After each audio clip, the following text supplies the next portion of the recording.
now. It's Anthony with A&A, bringing you another cop story. I ain't got much going on. Did a little work today. I'm just chilling right now. I'm uploading some YouTube videos, editing some YouTube videos. Got a lot of footage to edit. I'm waiting on one to upload right now. It's taking about 30, 40 minutes. It says it got 20 minutes left. So I said, you know what? Let me use this time to give you guys a cop story. So this is 2003. And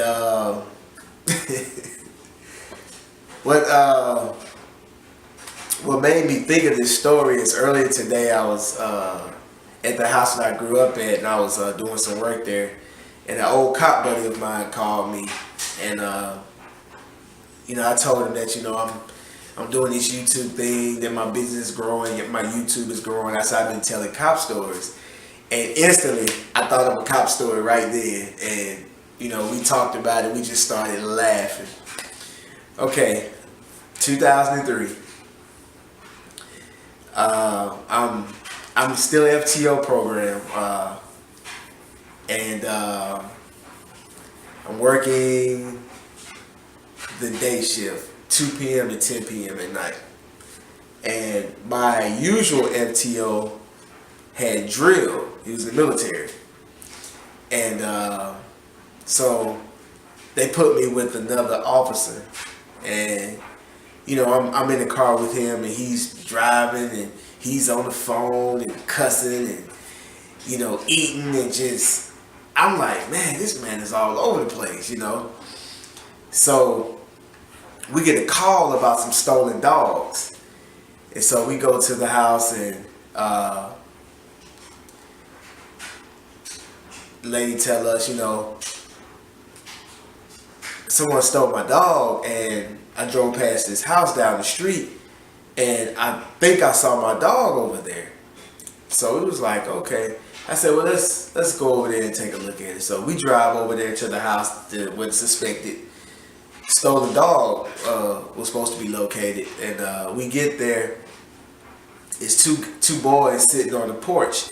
When we pull up, they run the house and close the door. So my training officer, he's mad. He just gets upset. He's banging on the door, and he is mad. He's talking, I'm gonna kick the door in. I'm like, no. And I was so scared because I didn't want to go to internal affairs, and I was just like, everything this man did, it was like, we might get indicted. I mean, because he was just all over the place. So I'm like, oh my God. So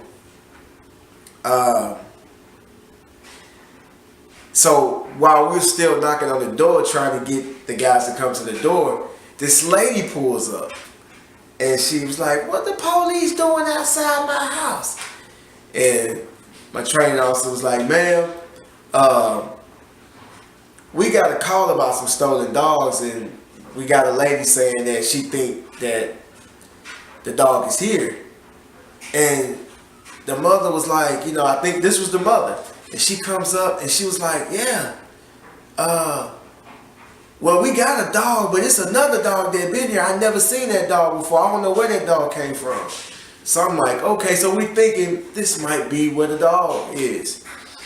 So the lady is like, he was like, well, don't you got a son? She said, yeah, I got a son. Well, it was two boys sitting out here, and we pulled up to talk to them. They ran in the house and locked the door, and they won't come out. And she was like, what? So she goes in, y'all better get out here, and what's wrong with y'all? And talk to the police about this dog. So as soon as she opened the door, instead of letting them come out, he barges in, grabs the kid, and go to put the handcuffs on the child. So I'm like, and these some juveniles. So I'm like, oh my gosh. She was like, oh, no, don't you touch my child. Now, I didn't tell y'all this before, but she was on a crutch. The lady only had one leg. So Now I'm telling you this because this is very important in this whole story. So,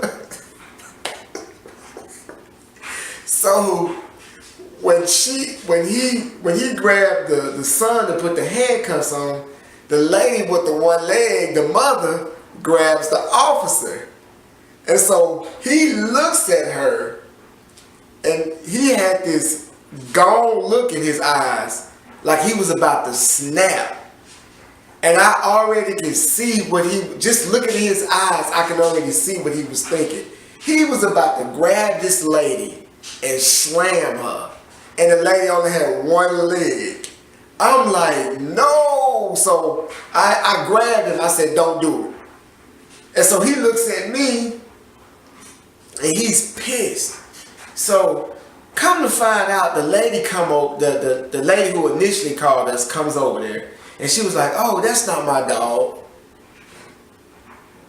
And he would have took them kids to jail, slammed this one-legged lady, and we would have been in internal affairs trying to explain. And I'm looking at him like, man, how you gonna justify slamming a one-legged lady? And so he's pissed.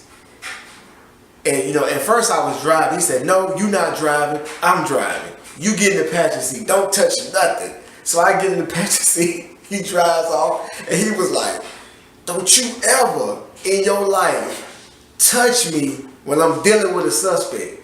I'm looking at him, I'm like, look, man, the lady had one leg. All I can see is us being on the news for slamming a lady with one leg. How you gonna justify that? He was like, I don't care. Blind, cripple, or crazy, they all go to jail. I was like, oh my God.